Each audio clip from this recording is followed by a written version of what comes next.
Hello everyone, कैसे हो आप लोग? बढ़िया बच्चों, बहुत बढ़िया। तो हम लोगों ने काफी सारी बातें की थी ना। लाइट में हमने काफी सारे एस्पेक्ट्स देख लिए। मेनली हम लोगों ने प्लेन सरफेस के साथ रिफ्रैक्शन के बारे में काफी कुछ जान लिया है। जितना मैंने बताया है दैट इज सफिशिएंट कि आप इवन जेईई मेंस तक के क्वेश्चन को काफी अच्छे से सॉल्व कर सकते हो। Although for JEE advance we need to go little more deeper, है ना। बट अब इनको लगता है कि थोड़ा रुकते हैं 10 तक के बच्चों के लिए काफी है। अब हम लोग बढ़ते हैं स्फेरिकल सरफेस की तरफ। मजेदार चीज है, कुछ है नहीं। स्फेरिकल सरफेस मुझे हमेशा ज्यादा इजी लगता है कंपेयर टू प्लेन सरफेसेस, क्योंकि स्फेरिकल सरफेस में क्या होता है कि चीजें बनी बनाई है, जो है यही है, ज्यादा कुछ अपने से करने का स्कोप नहीं है, फिक्स पैटर्न होता है। ऑल्दो लोगों को ऐसा लगता है कि स्फेरिकल सरफेस टफ है, बट आई फील कि spherical surface is much more easier to solve the question. तो आज जो लोग पढ़ेंगे, इस टॉपिक का नाम मैंने लिखा हुआ है रिफ्रैक्शन थ्रू स्फेरिकल सरफेसेस। तो क्या है कि सपोज करो कि मान लो इधर एक मीडियम है, मान लो ये ऐसा ऐसे प्रिंसिपल एक्सिस टाइप का एक लाइन है ना। इधर मान लो n1 है, इधर n2 है, ये इसका सेंटर ऑफ कर्वेचर है ना। ये इसका मान लो, जो कि हर सरफेस का एक radius of curvature, her surface का सेंटर ऑफ कर्वेचर होता है, रेडियस ऑफ कर्वेचर होता है नहीं होता है? बिल्कुल होता है, बढ़िया होता है। ये n2 ये n1 है, तो क्या है ये n2 n1 क्या है? Like they are the two, मतलब दो रिफ्रैक्टिव इंडेक्स है, मतलब दो मीडियम है, और वो मीडियम को सेपरेट करने वाला जो बाउंड्री है उसका शेप कैसा है? ऐसा ऐसा।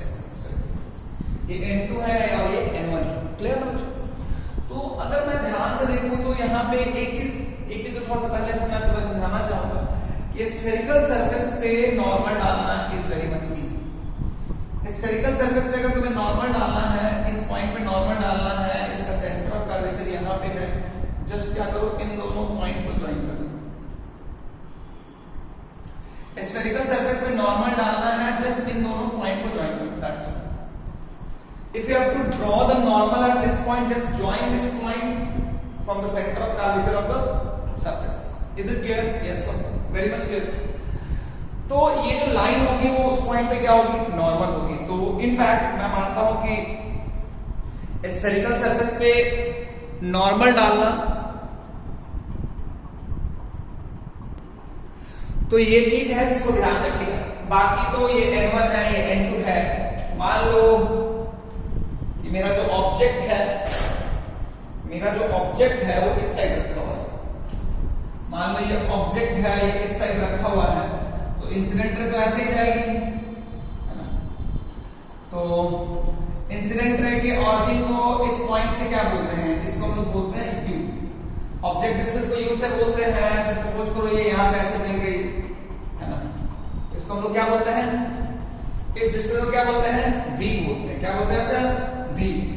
तो रियलिटी में हमें अगर u पता हो, मतलब पोल से इंसिडेंट रे के मीटिंग पॉइंट का डिस्टेंस पता हो, तो v निकालने आना चाहिए।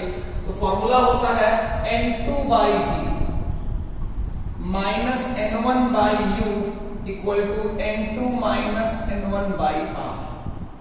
बहुत सिंपल फॉर्मूला है। n2 by v minus n1 by u equals to n2 minus n1 by r। Is it clear? ये चीज जो है, मैंने u अगर दिया हुआ है, r पता है, तो v निकालने आना चाहिए। n2 n1 है ना।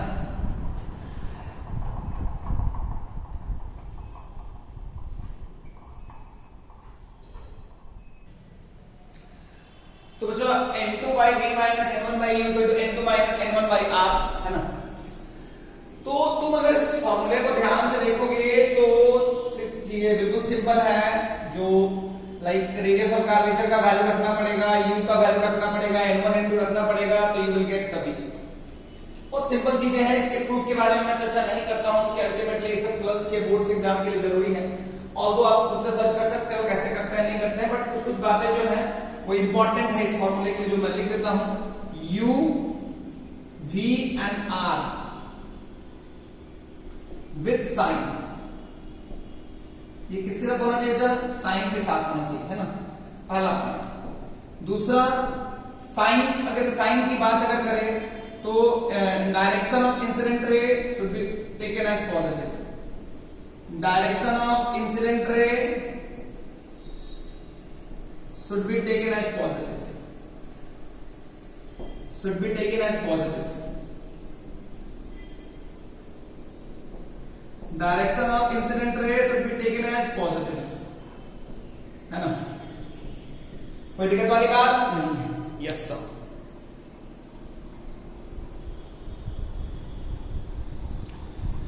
और भी छोटी छोटी बातें हैं. तो आप यूवीएनआर का साइन तुमको पहले भी मैंने फॉर्मूला बता दिया हूं कैसे लिखते हैं क्या करते हैं. Now you know very much. आपको पता है इसको कैसे करना है. ये फर्स्ट हो गया, सेकंड हो गया. ये जो सारी ये जो फॉर्मूला है ये it is valid only. It is valid only for paraxial range. मतलब हम लोग जो इमेज बना रहे हैं हम लोग जो इमेज बना रहे हैं वो हम लोग जो इमेज ले रहे हैं वो वैसे इंसिडेंट रेट से ले रहे हैं जिसका एंगल ऑफ इंसिडेंस क्या है, बहुत छोटा है. अगर एंगल ऑफ इंसिडेंस अगर बहुत बड़ा होगा तो ये फॉर्मूला वैलिड नहीं होगा. तो U V and R with sign direction of incident ray should be taken as positive. तो उसके अकॉर्डिंगली यूवीएनआर का साइन रखना है कहां से, पोल से. पोल के कॉरेस्पॉन्डिंग अगर पोल से हम पॉजिटिव डायरेक्शन में चले आर की तरफ तो we will take the sign of R as positive. अगर पोल से हमने यू के लिए पॉजिटिव डायरेक्शन में चला तो we will take the sign of U as positive. Pole से अगर हम लोग इमेज की तरफ अगर पॉजिटिव डायरेक्शन में गए तो we will take the sign of V as positive. Is it clear? Very much clear sir. कोई दिक्कत वाली बात नहीं है. इसको नोट कर सकते हो बढ़िया से.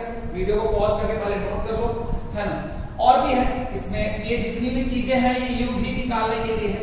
अगर ऑब्जेक्ट ऊपर हुआ तो उसके लिए भी है, हम बात करेंगे. पहले इसकी प्रैक्टिस थोड़ी कर लेते हैं. क्या मेरी बात क्लियर हो गई बच्चा? हाँ सर, बहुत क्लियर है सर. अब बच्चों अगर मैं तुम्हें बहुत सिंपल सी बातें बताऊं, है ना, तो जो ध्यान देने वाली बात है कि कभी भी स्फेरिकल सरफेस पे अगर नॉर्मल डालना है तो just join that point with the centre of curvature of that spherical surface. Then that line will be normal to that point.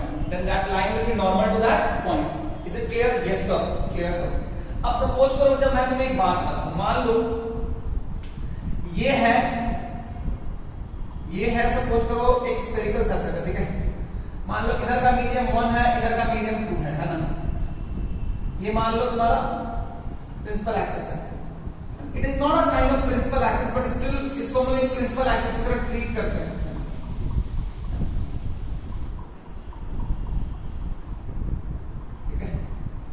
अब क्या बचा, यहाँ पे एक ऑब्जेक्ट रखा हुआ है जो यहाँ से कितना पे बचा, 20 सेंटीमीटर. इसका रेडियस ऑफ कर्वेचर जो है वो कितना बचा, 10 सेंटीमीटर, है ना. आपको बताना है find out the value of v. Find out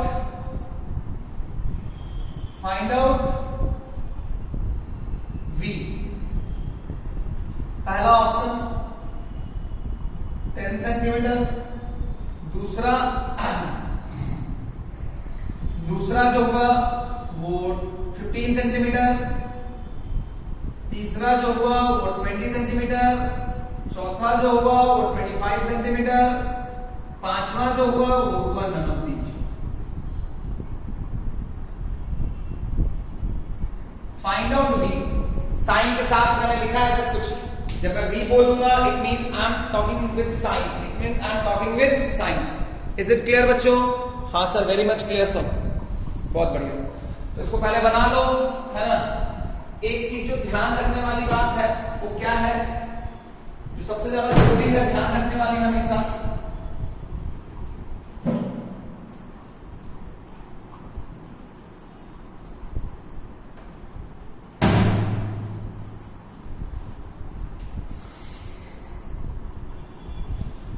सबसे ज्यादा जो ध्यान रखने वाली बात होती है, सबसे पहला इंपॉर्टेंट जो चीज होता है कि इंसिडेंट रे तो ऐसे जाएगी भाई. हाँ सर, इंसिडेंट रे तो ऐसे ही जाएगी सर. हाँ सर, बिल्कुल सर, बिल्कुल सर. ये इंसिडेंट रे जाएगी सर. तो इंसिडेंट रे ये जाएगी तो ये डायरेक्शन क्या हो गया, पॉजिटिव. Clear ma'am? देखो तो पोल से ऑब्जेक्ट में चलना क्या चल रहा है, पॉजिटिव या नेगेटिव? Negative sir. यू हो गया -20. अच्छा, इसका सेंटर ऑफ कर्वेचर इधर है. इसका सेंटर ऑफ कर्वेचर जो है वो इधर है. कि बाबा जी का ठुल्लू इधर ऐसे है ना, सेंटर ऑफ कर्वेचर किधर है, ये हो गया इसका COC, है ना, इसको हम C से नोट कर देते हैं, है ना। मैं आंसर को रेड पेन से लिखता हूं ताकि आपको क्लियर रहे कि हाँ भाई आंसर का पार्ट क्या है। तो ये C हो गया, है ना। C की बात करोगे तो this will be how much, this will be how much 10 centimetre. अब देखो तो poles centre of curvature, radius of curvature के साइन के लिए हमको क्या चलना है, पोल्स सेंटर ऑफ कर्वेचर। तो पोल सेंटर ऑफ कर्वेचर R का वैल्यू क्या हो गया +10। N2 क्या हो गया, N2 क्या हो गया, N2 उस मीडियम का रिफ्रैक्टिव इंडेक्स है, एक चीज मैं भूल गया था वहां बताना, N2 उस मीडियम का रिफ्रैक्टिव इंडेक्स है, इस मीडियम में रे जा रही है, इस मीडियम में रिफ्रैक्टेड रे गई, और N1 उस मीडियम का रिफ्रैक्टिव इंडेक्स है, इस मीडियम से इंसिडेंट रे आई। इज इट क्लियर ना? Let me write it again. उस फॉर्मूले में लिख लीजिएगा N2 ये है refractive index of the medium, refractive index of the medium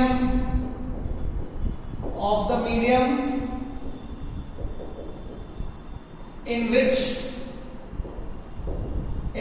incident rays are going, so in which refracted rays are going, am I right? In which refracted rays are going, am I clear? Yes sir। N1 क्या बचा, incident रे,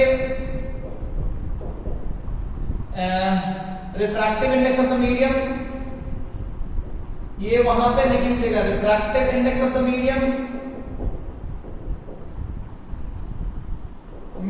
इन which incident rays are coming.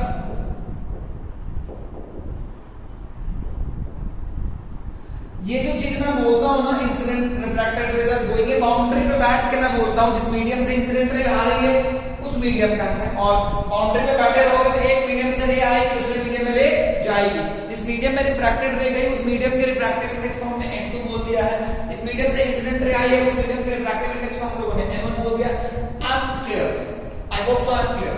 Okay, so fine, U is -20, R is +10, and what about N2? What about N2? Tell me. N2 is how much? 2. N1 is how much? 1. So what is the formula?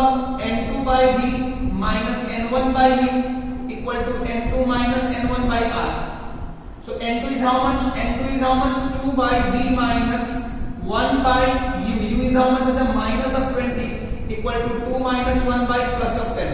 So 2 by V equals to 1 by 10 minus 1 by 20, 2 by 10, क्योंकि minus minus plus हो जाएगा तो 1 by 10 minus 1 by 20, it will become what? 1 by 20.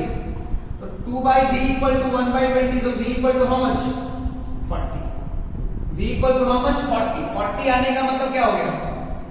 V equal to 40 आने का मतलब क्या हो गया? प्लस 40, मतलब यहाँ से किधर? Is it clear ना बच्चों? Yes sir, very much clear sir. तो अगर ध्यान से तुम देखोगे, ध्यान तो अगर तुम्हारा V यहाँ पे है, अगर V यहाँ पे है तो ये रिफ्रैक्टेड रेज यहाँ पे जरूर मिलेगी, क्योंकि रे तो इधर ही जा रही है। जिधर रे जाए अगर उधर ही इमेज बन रहा हो, इसका मतलब वो रियल इमेज होता है। इज इट क्लियर ना? जिधर रे जा रही है अगर उधर ही इमेज बन रहा हो, इसका मतलब वो रियल इमेज है। Very much clear sir. Okay sir, no issue. अब अगर तुम ध्यान से देखोगे, मेरी बात समझोगे, मैं तुम्हें समझाना चाहता हूँ, तो रियलिटी में क्या होगा कि 40 सेंटीमीटर, 40 सेंटीमीटर का मतलब क्या होगा? ऐसे ही कहीं मिलेगी।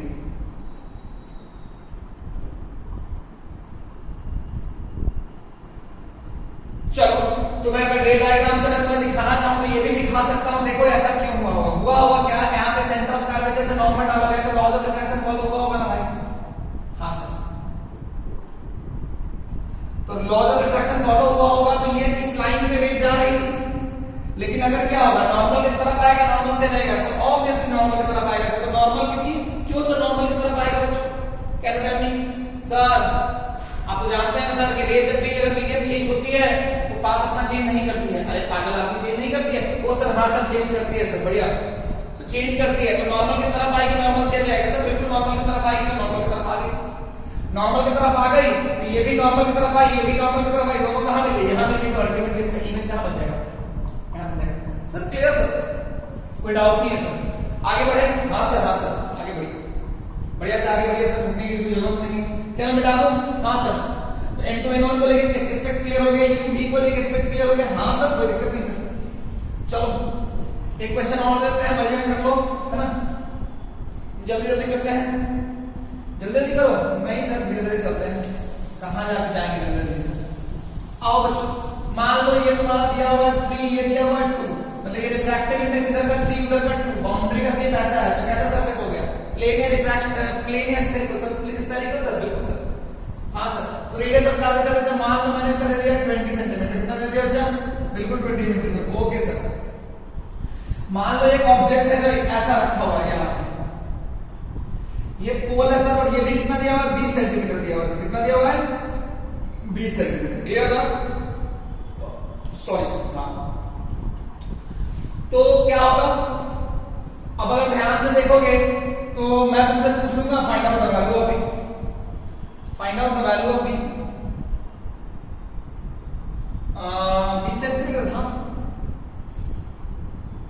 Find out the value of, नहीं 20 नहीं है, इसका रेडियस ऑफ कर्वेचर जो सपोज करो 30 centimetre. Find out value of v, find out value of v। पहला option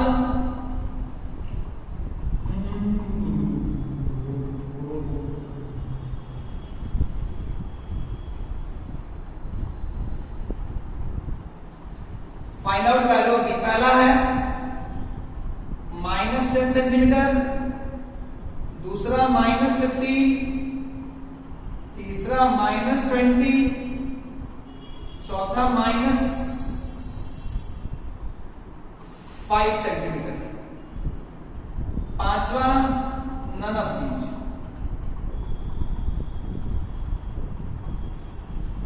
find out value of v, find out value of v। Is it clear बच्चों? Yes sir, very much clear sir. तो क्या करना है sir?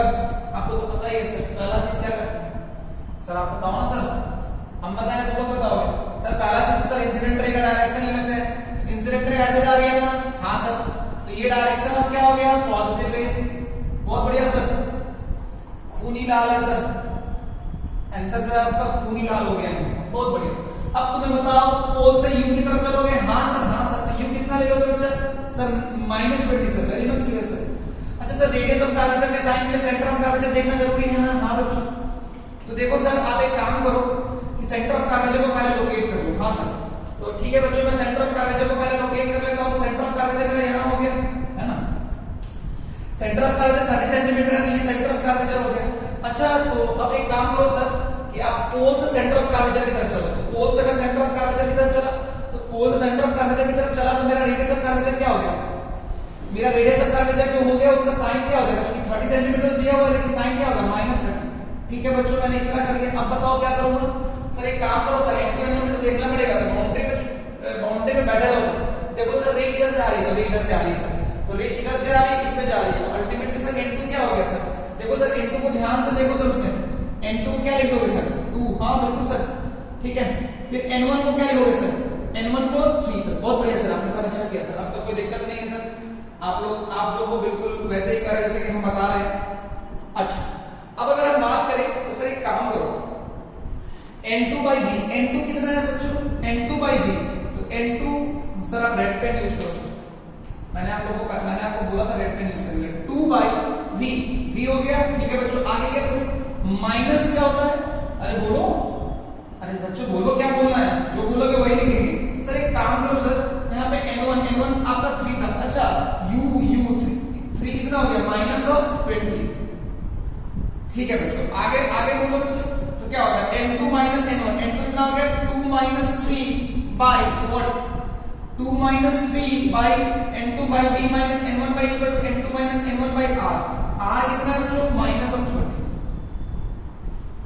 तो ये हो गया, चलो बहुत बढ़िया। तो 2/V minus plus 3/20 equal to 1/, minus of 1/30. So 2/V equal to what? Minus of 1/30 minus of 3/20, 60। इसका एलसीएम कितना होगा? 60। तो ये हो जाएगा -2 minus of 6 minus of 2 हो जाएगा ना? हाँ, और ये जो होगा -5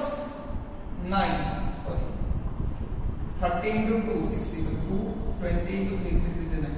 तो 2/v कितना हो गया बच्चों? 2/v हो गया -11/60। तो v हो जाएगा -120/11। v हो जाएगा -120/11। v हो जाएगा -120/11, है ना? ठीक है सर, v तो आपने निकाल दिया -120/11। -120/11 जो है मुझे लगता है नियरली -11 के राउंड आएगा, यानी यहां से कहीं इधर होगा। देखते हैं, होना भी चाहिए। इसका सेंटर ऑफ कर्वेचर अगर ध्यान से देखोगे तो ऐसा है ना? ये रे ऐसे जा रही थी, अब नॉर्मल की तरफ आएगा, नॉर्मल से अवे जाएगा, नॉर्मल से अवे। तो नॉर्मल इधर है, अवे इधर जाएगा, अल्टीमेटली ऐसे चला जाएगा। अगर ये ऐसे जाएगा तो ये जो रे है वो ऐसे इधर निकलेगी, है ना? तो मेरा इमेज कहां बनेगा? क्या मेरी बात पूरी क्लियर हो गई सर? हाँ बच्चों, ये समझ में आया ना? बहुत बढ़िया। इस तरह से आप फॉर्मूला निकाल सकते हो। आगे बढ़ो। हाँ चलो,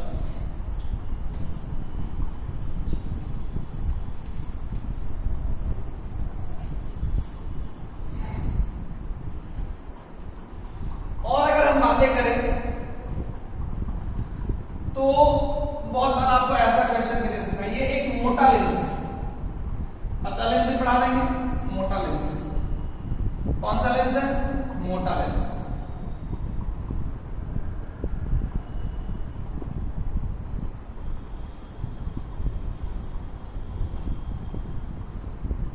है ना? अगर ध्यान से देखो तो मान लो इधर का मीडियम 2 है, इधर का मीडियम 3 है, और इधर का मीडियम मान लो वापस 4 है।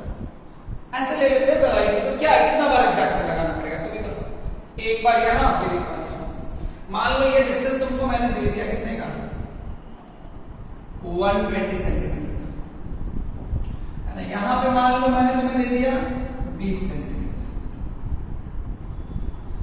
इसका रेडियस ऑफ कर्वेचर दे दिया 10 सेंटीमीटर। इसको ऐसे ले लो 1 2 3 1 2। इसका रेडियस ऑफ कर्वेचर 10 सेंटीमीटर हो गया। इसका रेडियस ऑफ कर्वेचर कितना होगा? मान लो 20 सेंटीमीटर, या हाँ ठीक है 20 सेंटीमीटर। अब क्वेश्चन ये है कि एक ऑब्जर्वर ऐसा है, ऑब्जर्वर इधर बैठा हुआ है, इधर बैठा हुआ है, इधर। इसको मैं सेक्शन 1 बोलता हूं। आपको क्वेश्चन ये है कि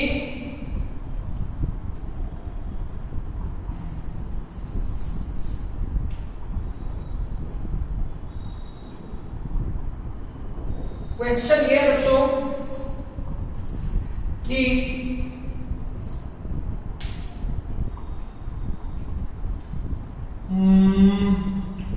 क्वेश्चन है कि इमेज कहां बनेगा। आपको बताना है distance of image from here. क्या बताना है? Distance of image.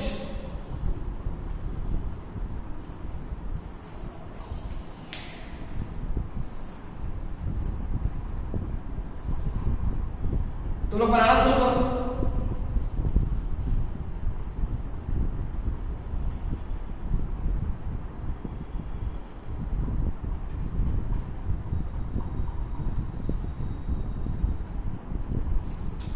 यहां से डिस्टेंस बताना है। ये पोल है,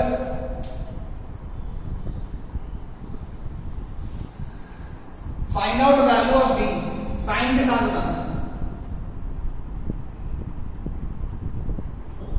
पहला ऑप्शन है 20 सेंटीमीटर, सॉरी 80 सेंटीमीटर, दूसरा है 100 सेंटीमीटर, तीसरा है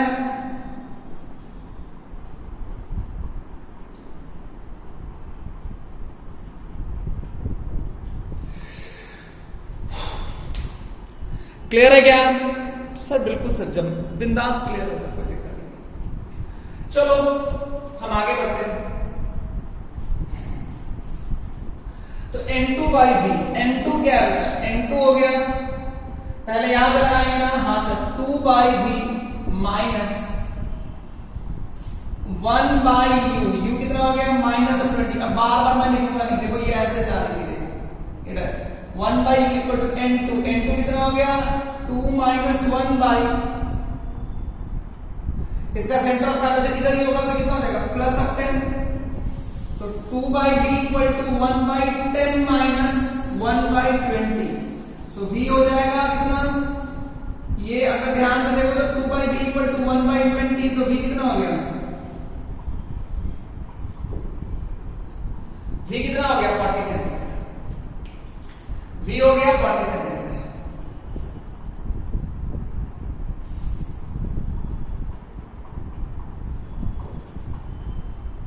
यही ना?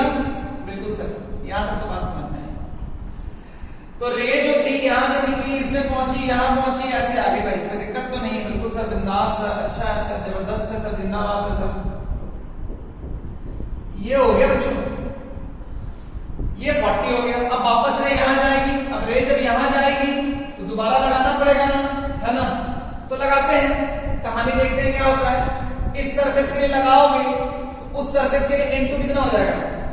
N2 हो जाएगा 3, N2 हो जाएगा 3 बाई v उस P2 से ले रहे हैं, माइनस 2 बाई u देखो तो अगर ये 40 है तो ये कितना हो जाएगा? -80 equal to N2 minus N1, N2 minus N1 by R कितना हो गया? इसका रेडियस ऑफ कर्वेचर किधर हो गया? इसका रेडियस ऑफ कर्वेचर किधर हो गया?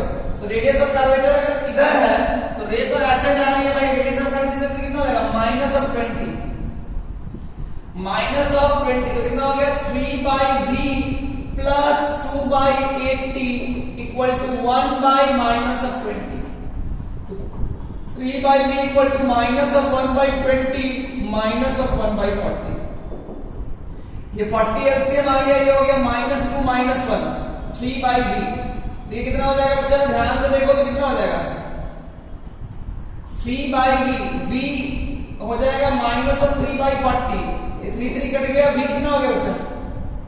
v हो जाएगा -40, -40 होने का मतलब क्या हो गया? ये तो 80 है भाई, यहां से इधर, तो यहां से इधर होने का मतलब है कि यहां से इधर होने का मतलब है कि रे ऐसे गई।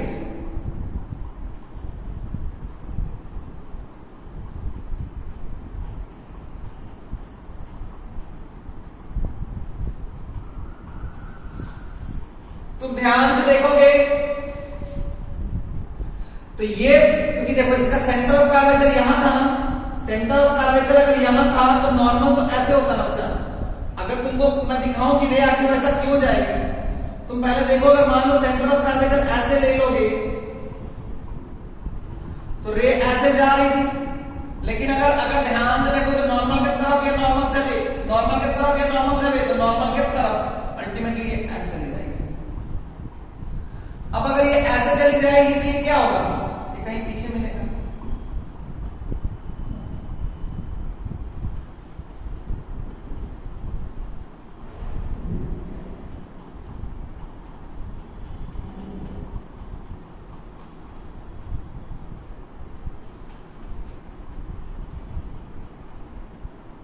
ठीक है? तो ये रे तुम्हारी चली गई, ये तुम्हारा v हो गया, तो कोई ऑप्शन मैच नहीं किया, स्ट्रेट हो गया। तो देखो, तो ऐसे डबल दो सरफेस भी अगर मैं दे दूं तो आपके लिए कोई बड़ी बात नहीं है, ऐसे अगर मैं दो सरफेस भी दे दूं तो कोई बड़ी बात नहीं है। क्लियर है क्या? मिटा दो मैं? हाँ सर, बहुत clear.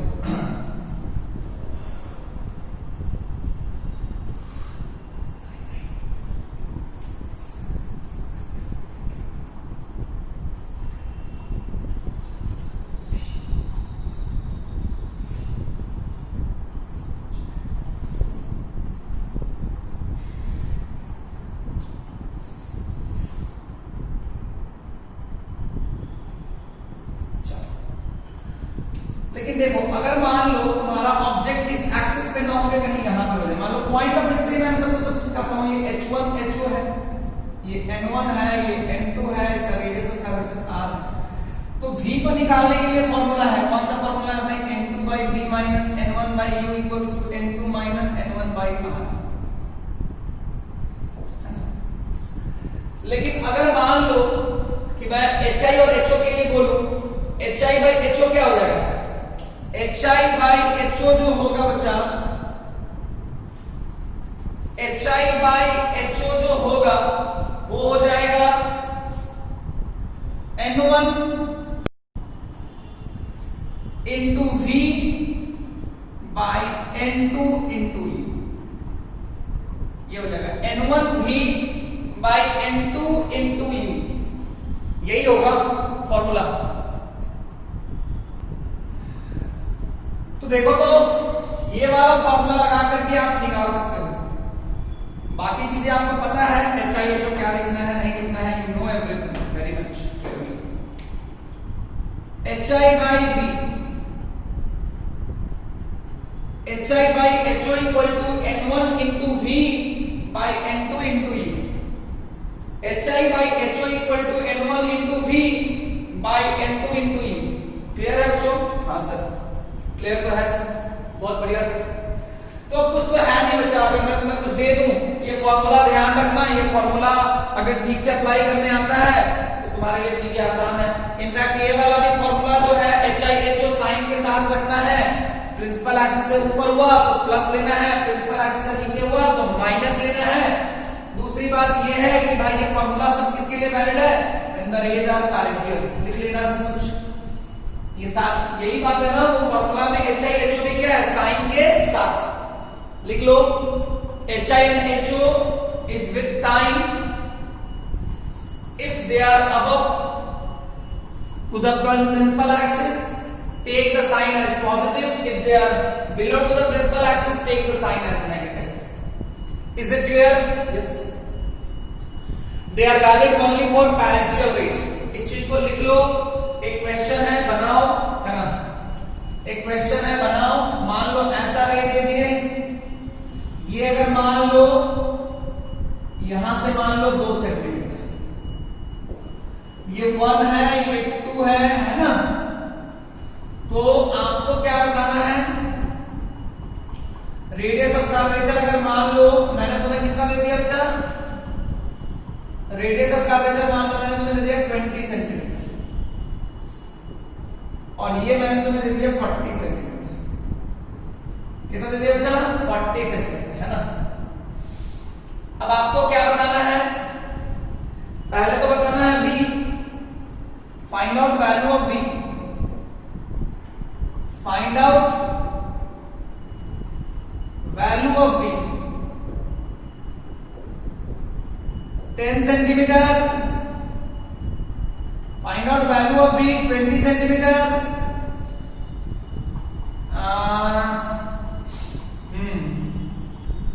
40 centimetre, 80 centimetre, D none of these है, none of these, A B C D, A B C D।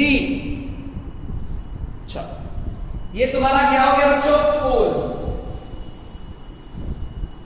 ये तुम्हारा क्या हो गया बच्चा, पोल। अब अगर ध्यान से देखोगे तो n2 by v, ये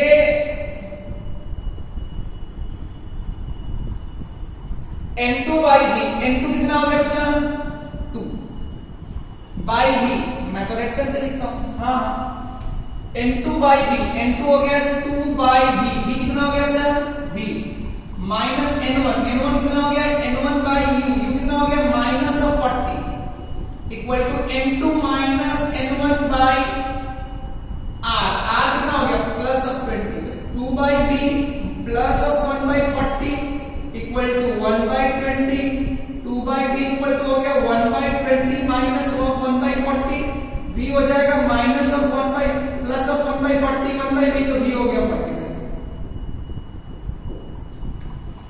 v हो गया 80 सेंटीमीटर।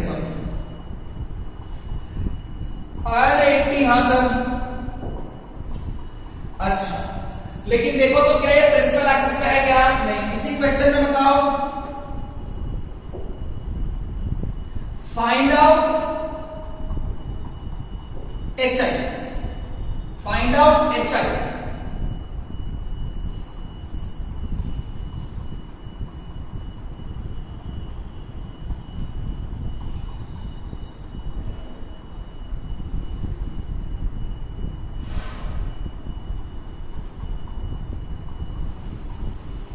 पहला ऑप्शन है -1 सेंटीमीटर, दूसरा है -2 सेंटीमीटर, तीसरा है 1 सेंटीमीटर एंड चौथा है 2 एक ई भी ले लो, ये है नन ऑफ दीज। एक ई भी ले लो, ये क्या है? None of these. क्लियर है बच्चों? हाँ सर, बढ़िया क्लियर है। अब अगर ध्यान से देखोगे तो 80 तो हुआ, उसके बाद लगा लो फॉर्मूला HI/HO, HO हो गया plus of 2, N1 into U, N1 into V, N1 into V, V कितना हो गया? 80, N2 इंटू U, U कितना हो गया? -40, साइन के साथ ना। HI/2 इक्वल टू कितना हो गया? 80 minus of 80, 80 by minus of 80 cut गया, HI हो गया माइनस ऑफ 2 होने का मतलब अगर ये यहां पे है तो ये यहां पे इधर कहीं बना है, ऐसे इमेज कहीं यहां बना है। ध्यान से देखो तो रियलिटी में ये ऐसे जाएगी, मान लो एक पैरेलल रे ले लो, कोई प्रॉब्लम नहीं है। रे डायग्राम ध्यान से देखना, इसका रेडियस ऑफ कर्वेचर यही है ना बच्चा? हाँ सर। रेडियस ऑफ कर्वेचर अगर ऐसे है तो नॉर्मल जो है वो ऐसे डालेंगे, सॉरी ये सेंटर ऑफ कर्वेचर है ना? हाँ सर, ये सेंटर ऑफ कर्वेचर है। सेंटर ऑफ कर्वेचर अगर ऐसे डालेंगे तो ये होगा क्या कि ये ऐसे ना जाकर के, ऐसे ना जाकर इस लाइन पे आगे ना बढ़ के, ये 1 है, ये 2 है, नॉर्मल की तरफ, ये नॉर्मल से नॉर्मल के तरफ, नॉर्मल की तरफ जाने का मतलब है कि ये ऐसे चला जाएगा, ऐसे चला जाएगा। दूसरा बात है कि मान लो अगर एक रे मैं यहां पे डाल दूं,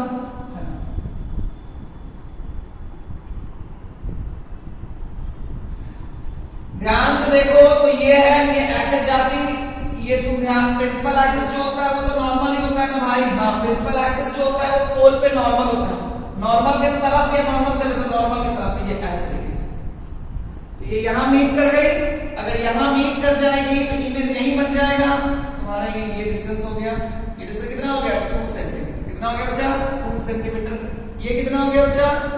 80 सेंटीमीटर। देखो मैं तुम्हारे लिए रे डायग्राम भी बनाता हूं ताकि तुम्हें ये समझ में आए कि बेसिकली फेनोमेना रिफ्रैक्शन का ही हो रहा है, लेकिन इन फॉर्मूला की मदद से हम लोग बहुत आसानी से उस HI, HO एंड ये सब का वैल्यू निकाल सकते हैं। क्या मेरी बात क्लियर होगी बच्चा? हाँ सर, बहुत बढ़िया सर, मजेदार सर, मजा आ गया सर। आओ थोड़ी सी बात हम और करते हैं, थोड़ी सी बात हम और करते हैं। चलो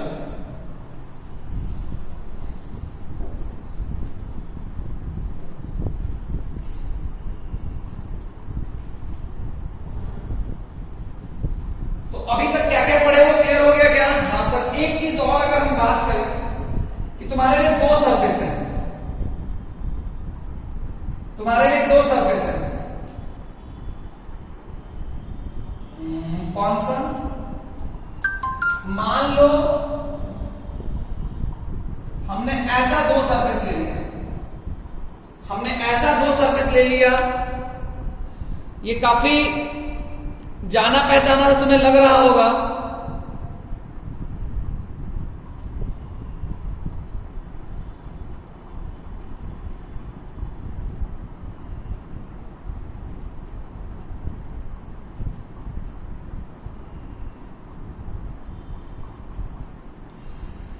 इसको हम लोग लेंस भी बोलते हैं। मान लो इसकी थिकनेस बहुत छोटी है, T1, मान लो ये T है, T is very very small, है ना? इसका मान लो रेडियस ऑफ कर्वेचर r1 है और इसका रेडियस ऑफ कर्वेचर r2 है। मान लो मैंने यहां पे ऑब्जेक्ट, ये मेरा p1 है, ये मेरा p2 है।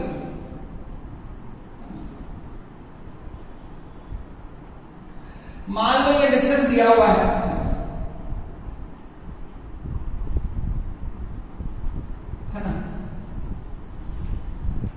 तो चलो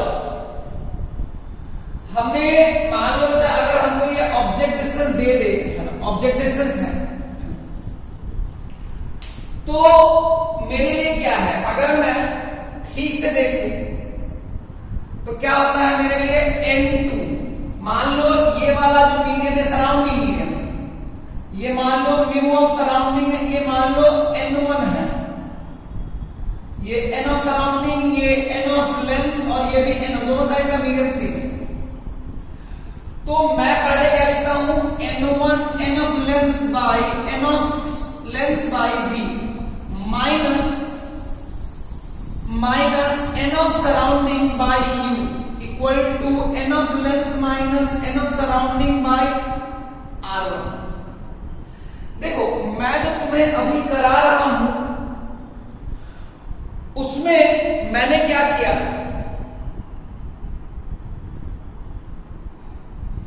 देखो मैं जो तुम्हें अभी कराने की कोशिश कर रहा हूं, मैं तुम्हें एक चीज क्या बताना चाहता हूं, देखो मेरी बात समझो।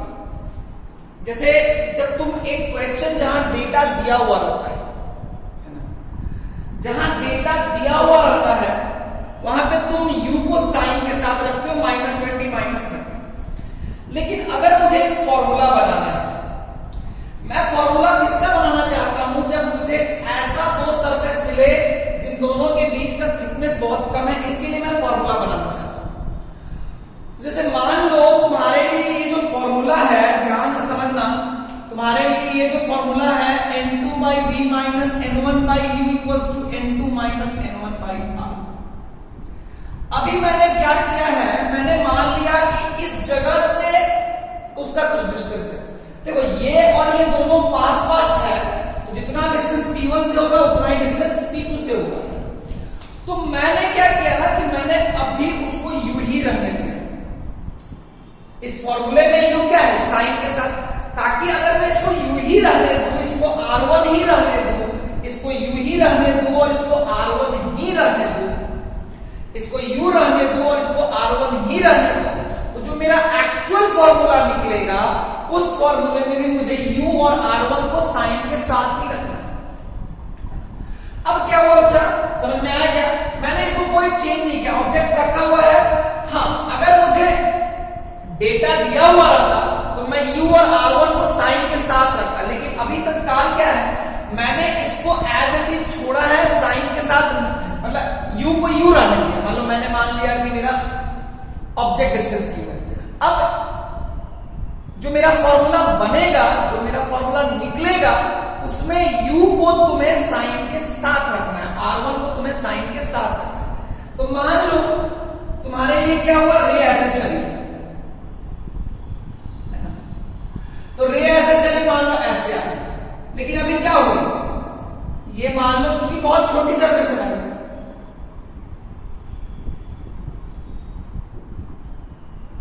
तो तुम ध्यान से देखो तो ये रे जो थी यहां पे नहीं, ये रिफ्रैक्ट करने के बाद कहीं यहां पे मिलती, तो ये डिस्टेंस क्या है, ये डिस्टेंस तुम्हारा v है, ये डिस्टेंस तुम्हारा u है, ये डिस्टेंस तुम्हारा v है। ये समझ में आया ना, ये u है और ये तुम्हारा v।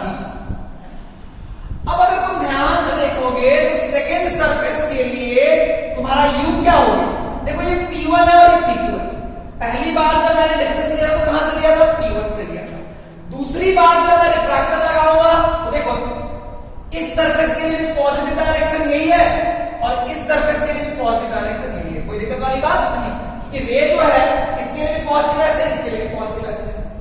अब अगर मैं दोबारा रिफ्रैक्शन लगाऊं तो मेरे लिए क्या होगा, मान लो कि ये दोनों सरफेस, ये जो है यहां पे कहीं मिल, ये दोनों यहां पे कहीं मिल। अब मेरी बात समझना कि मुझे लगाना है तो ns बाई, मान लो इसको मैंने क्या ले लिया, v', ये डिस्टेंस क्या हो गया, v', माइनस n2/v v, तो v को इसको मैंने क्या मान लिया v dash by n1, n1 कितना हो गया n of length bye u। अब अगर तुम ध्यान से देखोगे तो ये जो दोनों रेज आ रही है, ये दोनों रेज इस सरफेस के लिए रिफ्रैक्टेड है, लेकिन इस सरफेस के लिए इंसिडेंट है। तो इस सरफेस के लिए रिफ्रैक्टेड है और रिफ्रैक्टेड रेज का मीटिंग पॉइंट यहां होता, ऑल्दो हुआ नहीं क्योंकि इसके पहले ही ये सरफेस आ गया। लेकिन अगर तुम ध्यान से देखोगे कि ये जो सरफेस मेरा है, इस सरफेस के लिए इंसिडेंट रे, इस सरफेस के लिए इंसिडेंट रे ये लोगे, तो ये तुम्हारा क्या हो जाएगा, ये तुम्हारा u हो जाएगा। ये तुम्हारा क्या हो जाएगा बच्चा, अब u की बात अगर तुम करोगे तो रियलिटी में u कितना होगा, अगर ये v डिस्टेंस है तो क्या लिखोगे, इसको क्या लिखोगे, इसको, ये तुम्हारा v है, ये तुम्हारा क्या हो जाएगा v माइनस टी। अरे पहले वाले फॉर्मूले में ये तुम्हारा v था ना, ये तुम्हारा v है, ये क्या हो जाएगा v माइनस टी, ये पूरा v, ये v माइनस टी। तो v माइनस टी को भी तुम क्या ले सकते हो, v ले सकते हो, v माइनस टी को तुम क्या ले सकते हो, v माइनस टू को भी क्या ले सकते हो, v ले सकते हो, क्योंकि ये t तुम्हारा क्या है बहुत छोटा, तो ये तुम्हारा v ही रहा, equal to n of surrounding minus n of length. इस सरफेस का रेडियस ऑफ कर्वेचर r2 है। मैंने कहीं पे भी अभी तक साइन नहीं बिठाया है, मैंने उसको u v के टर्म से मान लिया। मैंने माना कि जो इमेज है वो v डैश में है, ताकि जो फॉर्मूला मेरा बने, जब मेरा फॉर्मूला आए तो उसमें v डैश तुम अपने से साइन के साथ बिठाओगे। अगर इन दोनों को तुम जोड़ दोगे ये क्या हो जाएगा, ये कट जाएगा। यहां से क्या हो जाएगा बच्चा, ns by v dash minus ns by u equal to n of l minus n of s by r1 plus n of l minus n of s by r2। अगर तुम ध्यान से देखोगे, तो क्या हो जाएगा,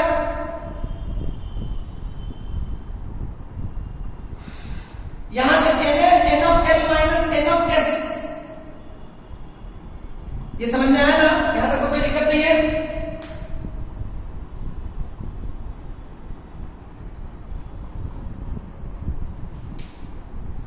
यहां से क्या करो, n of l minus n of s common ले लो, तो ये क्या हो जाएगा बच्चा, 1 by r2 minus 1 by r1, 1 by r2 minus 1 by r1। यहां से ns कॉमन ले लो, 1 by v dash minus 1 by. अब अगर तुम ध्यान से देखोगे तो 1 by v dash minus 1 by u equal to, उसको उधर लेते जाओ तो क्या हो जाएगा, 1 by l by 1 by ns minus 1 by 1 by r2 minus 1 by r। ये तुम्हारा फॉर्मूला हो गया। देखो तो यहाँ पे v डैश क्या है, v डैश वो डिस्टेंस है जो ऑब्जर्वर को इस सरफेस से दिखाई देगी। v डैश वो डिस्टेंस है जो ये डिस्टेंस मेरा v डैश है। मतलब एक्चुअली में अगर ऑब्जर्वर इधर है, उसके लिए इमेज यही होगा ना भाई, u क्या है, इनिशियल ऑब्जेक्ट, क्योंकि p1 and p2 are very close to each other. अगर ये p1 and p2 close to each other है तो मैं इन दोनों को क्या करता हूं कि ऐसे लेकर के यहां पे पोल मान लेता हूं, है ना। ये मेरा ऑब्जेक्ट हो गया और ये मेरा क्या हो गया, इमेज हो गया। ये मेरा ऑब्जेक्ट हो जाएगा और ये मेरा क्या हो जाएगा, इमेज हो जाएगा। तो ये डिस्टेंस तुम्हारा v डैश है, ये डिस्टेंस तुम्हारा u है, ये वाला डिस्टेंस तुम्हारा v डैश है, ये वाला डिस्टेंस तुम्हारा u है। तुम अगर ध्यान से देखो तो 1 by v dash minus 1 by u equal to n of l by n of s minus 1 by r2 minus 1 by r। कोई प्रॉब्लम नहीं है। अगर तुम ध्यान से देखोगे तो 1 बाई u को अगर तुम इंफिनिटी, अगर u को तुम इंफिनिटी ले लोगे माइनस ऑफ इंफिनिटी, तो ये क्या हो जाएगा, 0। तो ये v डैश क्या हो जाएगा, फोकल लेंथ, क्योंकि अगर ऑब्जेक्ट इंफिनिटी पे होती है तो जो इमेज बनता है वही फोकल लेंथ होता है ना। 1 बाई फोकल लेंथ क्या हो जाएगा, n of l by s minus 1 by r2 minus 1 by r। तो मैंने तुम्हें यहां पे दो चीज सिखाया है, और वो मैंने तुम्हें क्या सिखाया है कि देखो अगर मेरा थिन लेंस है जहां पे दोनों सरफेस के बीच का डिस्टेंस अगर बहुत छोटा है तो मैं कोई भी डिस्टेंस अगर दोनों में से किसी सरफेस से लूंगा तो वो डिस्टेंस दोनों सरफेस से बराबर होगा। ऑल्दो यू मैंने P1 से मेजर किया था और V' मैंने P2 से मेजर किया था, लेकिन दोनों सरफेस के बीच का डिस्टेंस इतना छोटा है, इसीलिए मैंने दोनों के डिस्टेंस को क्या ले लिया, तो दोनों सरफेस के बीच का डिस्टेंस छोटा है, बहुत कम है, इसीलिए मैंने ऐसे सिस्टम के लिए जहां पे दोनों साइड का सराउंडिंग मीडियम अगर सेम है और दोनों सरफेस के बीच का थिकनेस सेम है, तो इमेज निकालने के लिए मैंने एक फॉर्मूला निकाला 1/v' minus 1/u equal to n of l by n of s minus 1 into 1/r2 minus 1/r। अब अगर तुम ध्यान से देखोगे कि अगर u को माइनस इंफिनिटी ले लोगे तो जो इमेज बनता है उसको हम लोग क्या बोलते हैं, फोकल लेंथ। अगर ऑब्जेक्ट इंफिनिटी पे हो तो रेंज पैरेलल आएगी, तो जहां पे इमेज बनेगा वो क्या कहलाएगा, फोकल लेंथ। तो v' को मैंने f ले लिया 1/f equal to n of l by n of s minus 1/1/r2 minus 1/। तो यहां पे बहुत सारी बातें हैं, ये क्लियर है क्या? देखो ये जो फॉर्मूला है, इस फॉर्मूले को हम लोग ऐसा लिख सकते हैं, इस फॉर्मूले को हम लोग ऐसा लिखेंगे, कैसा लिखेंगे बच्चों, इस फॉर्मूले को हम लोग ऐसा लिखेंगे 1/v' minus 1/u equals to 1/f। f क्या कहलाएगा, focal length of the thin lens, focal length of thin lens. u क्या कहलाएगा, ऑब्जेक्ट डिस्टेंस फ्रॉम पोल,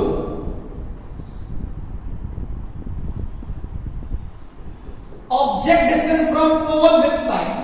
क्योंकि याद है ये जो u और ये जो तुमने रखा था यहां पे u को, क्या तुमने साइन के साथ लिया था, ध्यान नहीं, उसको छोड़ दिया, ताकि जब एक्चुअल फॉर्मूला ले उसमें हम u को साइन के साथ लिखा। v' क्या अच्छा, image distance from pole, image distance from pole with sign.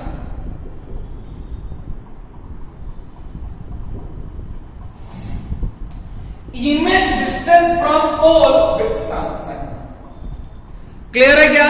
हाँ ना बोलो, आया, कोई प्रॉब्लम नहीं। ये क्लियर हो गया क्या? हाँ सर। मिटा दूं मैं? हाँ सर। तो चलो मैं इसको एक बार पूरे अच्छे से लिख देता हूं।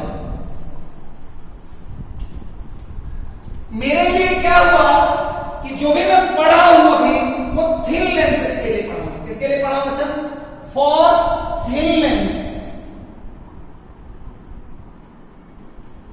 एक पढ़ा हूं 1/v minus 1/u equals to 1/f, 1/f equal to mu of lens by mu of surrounding minus 1/1/r2 minus 1/r। ये मैंने पढ़ा है।